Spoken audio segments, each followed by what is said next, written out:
안녕하세요 여러분, 이효진입니다. 오늘은 베니에를 만들어 볼 건데요.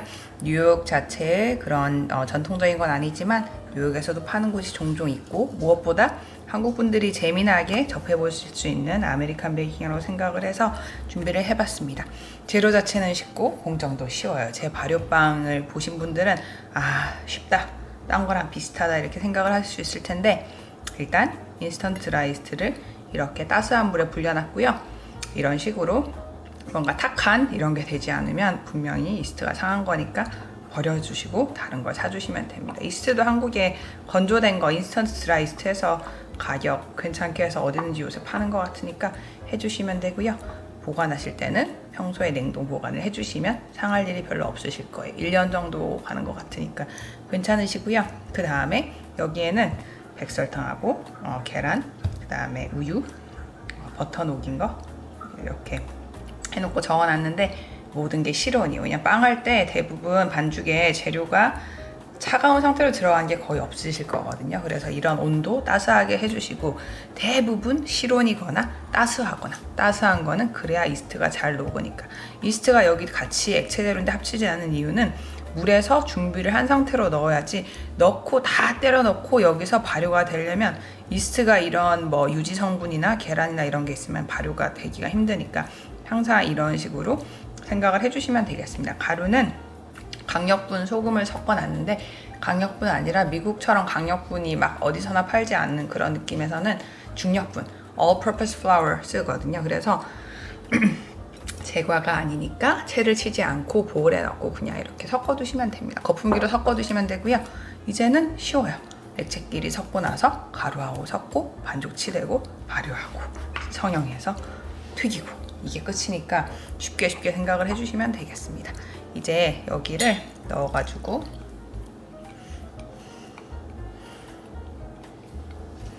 브레드 머신이나 이런 거 쓰시는 분들은 조금 더 다 넣고 그냥 섞는다 이런 느낌이 있는데, 그래도 저희가 기계 없이 손으로 하실 때는 이왕이면 순서를 지켜야 저희가 논리도 좀 이해가 가고 이러니까요. 이렇게 해서 섞은 상태에서 여기에다가 붓고, 이런 것도 누락 없이 다 볼에 있는 거 긁어주시고요. 다 됐고, 이렇게 작업대가 착착 정리가 될수록 저희가 더 허들이 적어지잖아요. 그래서 대략적으로 섞어주신 후에 가루류, 액체류가 섞여서 이제 반죽을 치댈 정도가 됐다고 싶으시면 작업대에 꺼내시면 다루시기가 더 편합니다. 어느 정도라고 딱 정해졌다기보다는 내가 다루기 편할 정도가 돼야 되니까 그냥 대략적으로 섞였다고 보시면 되고요. 볼이 모양이 아래쪽으로 갈수록 여기 좁아지고 묵직하니까 아래쪽 볼 가장자리 스패츌라의 역할을 그렇게 생각을 해주시면 돼요. 섞는 역할도 있지만 긁는 역할이니까 이게 일반 주걱하고 가장 차이가 있는 거죠. 그리고 스패츌라 하실 때 손잡이가 힘이 있는 제품이 좋지만 이 앞부분도 싹싹 이렇게 좀, 이거는 덜 휘어지는 것 같아요. 한국에 보면 딱 정말 잘 휘어지는 그런 스패츌라가 팔거든요. 앞부분은 흰색으로 되어 있고 여기 핸들이 이렇게 따로 되어 있는 그런 제품이 있는데, 그런 제품이 더 좋은 것 같습니다. 미국에서 구할 수 있는 제품들은 대부분 뭔가 여기서 sturdy하다라고 하는데, 왜 탄탄한 그런 제품이 많지, 한국처럼 정말 막 속속들이 용이한 이런 제품들은 많이 없기 때문에 그렇습니다. 그래서 이렇게 할 때 볼 같은 거 다 긁어주시고요. 이따가 씻어서, 볼 그냥 이거 발효하고 하실 때도 그냥 하지 마시고 씻어서 하실 거니까 이거는 이 상태로 이제 저기 뒀다가 이따가 반죽을 하고 씻을 거예요. 반죽하는 방법은 매번 겹치는 부분이 있기 때문에 쉽게 하실 수 있을 거라고 생각을 하고요. 이런 지저분한 느낌이 좀 있긴 하지만 이걸 옆에 두고 이제 하도록 하겠습니다. 거의 매번 똑같죠? 내려치고 이렇게 해서 아랫부분, 이 부분을 사용해서 밀고, 이렇게 하면 이음새가 생기니까 또 그 부분을 잡고, 이런 식으로 해주셔야 골고루 반죽이 되지, 한쪽만 하면 계속 되는 부분만 되겠죠. 그리고 지금 같은 경우에는 막 이렇게 들어붙는데 이것도 반죽이 진행되면서 합쳐지니까 너무 걱정은 안 하셔도 돼요. 이런 식으로 하셔가지고 이렇게 하시고, 혹시 진반죽이 너무 나는 아직 정말 시작 단계라서 익숙하지가 않다, 진반죽 버겁다 하시는 분들은 살짝 여기 매일 덧가루 통을 이렇게 옆에 두고 진행을 하거든요. 덧가루를 이렇게 해서 살짝만 뿌리신 뒤에 이렇게 분칠을 하듯이, 덧가루는 항상 최소한만 쓰는 거니까 이렇게 하셔서 하시면 훨씬 쉽게 하실 수 있을 거예요. 그래서 20분 손반죽이란 게 저희가 귀찮고 그렇긴 하지만 빵을 정말 자주 만들어 드시지 않는 분께서 막 이것 때문에 브레드 머신 사고 이러실 필요까지는 없는 것 같고요.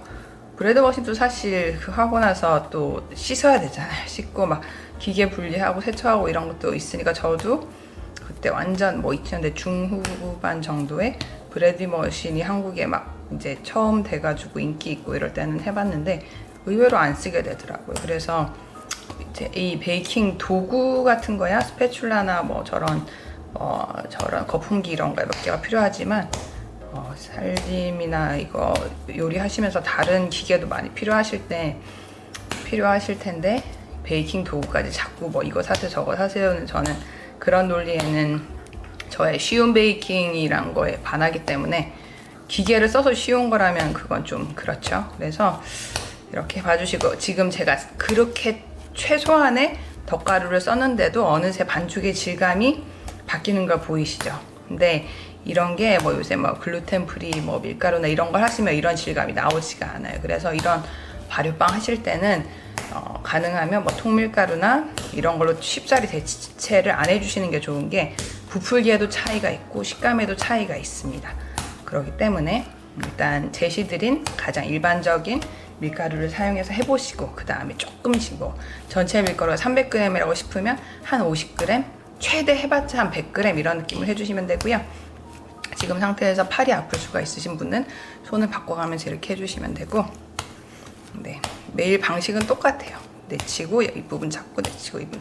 그다음에 이런 방법이 난 그거보다 좀 다른 방법 해보시고 싶다 싶으신 분들은 이렇게 하셔가지고 이렇게 하고 다시 해서 아랫부분 이렇게 하고, 이런 여러 가지 반죽 방법이 있으니까 저희가 바라는 거는 이제 전체가 매끄럽고, 지금 아직만 해도 한 10분이 안 됐기 때문에 조금 두툴두툴한 이런 느낌이 있죠. 이렇게.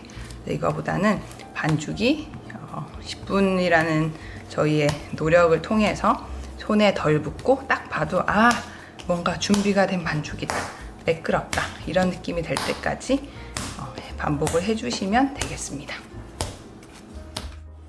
반죽이 어떤 느낌이냐면 정말 찰지다 이런 느낌이 있으실 거고요. 이렇게 해서 둥글려서 저희가 볼에 담을 텐데, 둥글리는 이유에 대해서는 여러 번 말씀드렸죠. 전체적으로 이렇게 일정한 상태가 돼야 발효가 잘 되니까, 발효가 일정하게 되죠, 잘 된다기보다.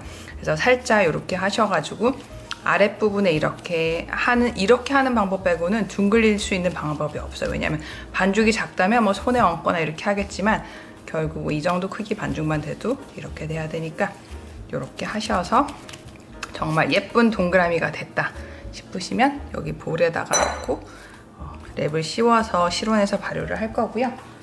이렇게 해서 지금은 여름이라서 실온이 되지만 이게 여름이 아니면 한계가 있겠죠. 그래서 혹시 모양이 살짝 덜 동그랗다 싶으시면 살짝 이렇게 조금 더 해주셔도 되고. 네, 됐습니다. 랩을 얹을 때 살짝 이렇게 조금 공기가 통하게 얹어주시는 게 좋은 게, 이렇게 하고 어떤 분은 빡빡하게 하고 구멍을 뚫으시는 분은 있는데 저는 항상 그냥 자연스러운 느낌이 좋아서 이렇게 해주시면 되고, 요즘 같으면 그래도 실온이 25도, 30도가 되지만 평소에 이제 겨울 이럴 때는 집에서 가장 따스한 곳에서 이걸 해주시는 게 제일 좋습니다. 잠깐 여기 덧가루에 대해서 말씀을 드리고 싶은데, 여기 이렇게 있죠. 보통 그런 한 개의 레시피를 할 때 한 스푼 미만으로 덧가루를 사용해 주시면 되는데, 어쩔 때는 뭐 티스푼 하나 정도의 느낌으로 사용해 주신다고 생각을 하시면 되고, 이 상태에서 이따가 반죽을 밀거나 할 때 손에 덧가루를 뿌리는 것 뿐만이 아니라 반죽에도 뿌리고, 또 어쩔 때는 밀 때에도 이렇게 덧가루가 있고 없고가 큰 상관이 있기 때문에, 네, 그래서 요거는 그냥 한 군데 모아 두시고 완전 빵을 만드시고 난 뒤에는 그냥 버려주시고 이렇게 해주시면 되고요. 덧가루 통을 하나 해놓으시는 게 좋은데 저는 그게 아니지만 어떤 분은 여기 이렇게 해서 구멍 하셔가지고 정말 분칠 나오듯이 이렇게 하는 슈가 파우더 통 같은 느낌으로 덧가루 쓰시는 분들도 있어요. 그래서 이런 거 하나를 해주시면 매번 할 때마다 밀가루를 안 해도 되게 편하게 하실 수 있을 거예요. 그래서 오늘이 제 책에서 이 레시피랑 젤리 도너츠가 튀기는 거죠. 그래서 한국에 이런 녹은 빵이 한때 유행을 했었던 것 같은데 후라이팬이나 튀김 소스를 만드는 빵이 매력이 있으니까 이따 발효하고 이제 해보도록 하겠습니다. 발효가 됐고요. 1차 발효밖에 없으니까 쉽게 생각할 수 있을 거예요. 이런 느낌이 되면 발효가 되신 겁니다. 이렇게 보이시죠? 네, 이렇게 해서 꺼내주시면 되고요. 지금 바로 성형을 해서 구울 거기 때문에 이게 베니의 축제라고도 있어요. 그 정도로 후딱후딱 만들어서 구울 수 있다는 느낌이죠. 그래서 그냥 굽지 마시고 모양을 다듬어서 한번 공기를 빼준다는 느낌으로 이렇게 해주시고 이제 선형을 할 거니까 선형을 할 때도 납작하게 눌러야 되기 때문에 이 공기를 지금 상태에서 빼주시면 이따가 조금 더 간단하게 하실 수 있을 겁니다. 이렇게 해주시고요. 이렇게 덧가루를 사용을 해야 덜 들어붙기 때문에 위에도 사용을 해주시고 이렇게 해서 빼면서 공기가 반죽에서 빠지는 거를 느끼실 수 있을 거예요.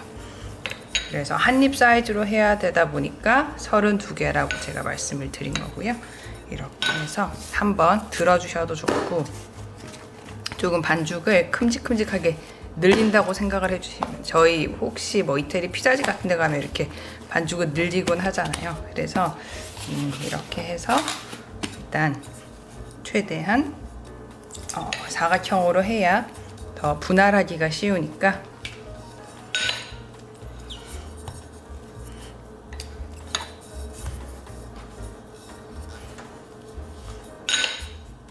이렇게 해서 한 번 더 혹시 분할할 때 이런 스크래퍼로 할 거니까 이렇게 해서 한번 긁어서 조금 더 덧가루를 해야 될 것 같아요. 이렇게 해서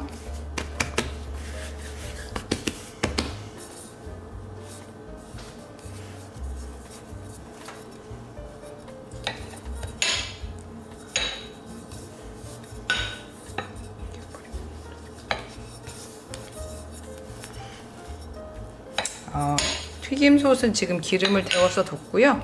중간불 아니면 너무 그 스토브가 세신 분들은 약불로 해주셔도 좋습니다. 밀대로만 계속 이렇게 직사각형 모양을 내는 데는 한계가 있으니까 지금 상태에서 이렇게 조금 다듬고요. 다듬으실 때도 이렇게 하시면 됩니다. 이렇게 해서 이렇게 툭툭 끊어서 저희 한국에도 튀김 도나스 막 이런 게 있었잖아요. 그거는 해서 바로 설탕에 굴려 먹는 거지만 이거는 튀기자마자 슈가 파우더를 듬뿍 뿌려서 먹는 이유가 그래야 여기 반죽에 단맛이 없기 때문에 그렇게 해주시면 되고 혹시 여기에도 살짝 덧가루를 뿌리시면 조금 더 쉽게 저기 분할을 하실 수가 있기 때문에 이런 식으로 두 개 해서 그걸 또 이렇게 한다고 생각하시면 되고요. 지금은 반죽이 작아 보이지만 이게 다 튀김 속에서 들어가서 부풀기 때문에 그렇게 해주시면 한입 사이즈로 돼서 나올 겁니다. 이렇게 해서 바로 여기 제가 유산지라고 책에 적어놨는데 유산지라고 쓴 이유가 이렇게 해서 바로 하는 것도 있지만 뭐 이렇게 해서 조그맣게 잘라서 하면 튀기기가 쉬우니까 그렇게 했던 건데요. 굳이 없으시면 안 해주셔도 돼요. 이렇게 해서 바로 튀김솥에 튀기도록 하겠습니다. 작을 반죽을 하나 넣어봐가지고 뜨는지 봤고요.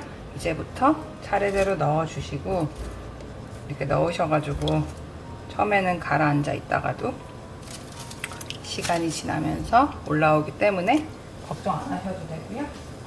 지금 상태에서 대충 어떻게 되는지 한번 이렇게 더 넣어보려고요. 됐고 이제 올라오면서 한 번씩 붙지 않게 해주시고 대충 45초라고 했는데 1분까지도 괜찮은 것 같아요.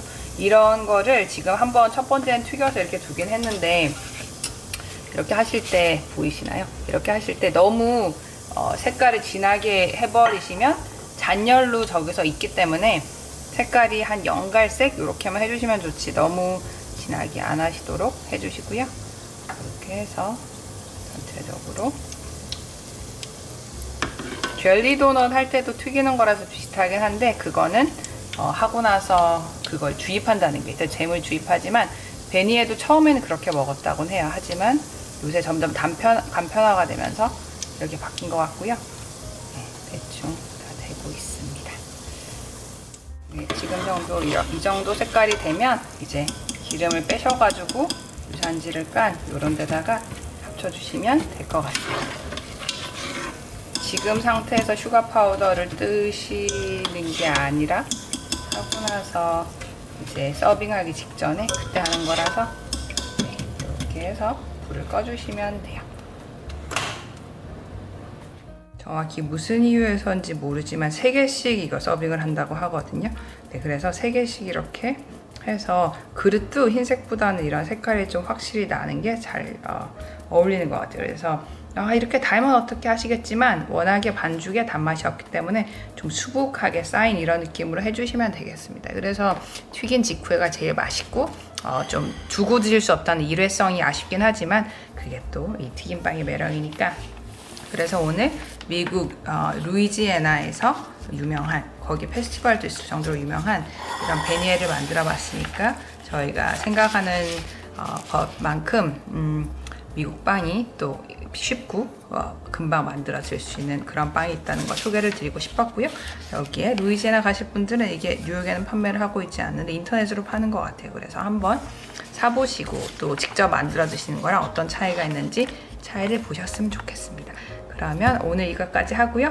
이제 레시피가 한 6개 정도 남았어요. 앞으로 남은 레시피도 재미나게 봐주셨으면 좋겠습니다. Thanks everyone. These are my beignets. I hope you liked the video and then I'll see you again. Happy baking. Bye bye. Thanks for watching.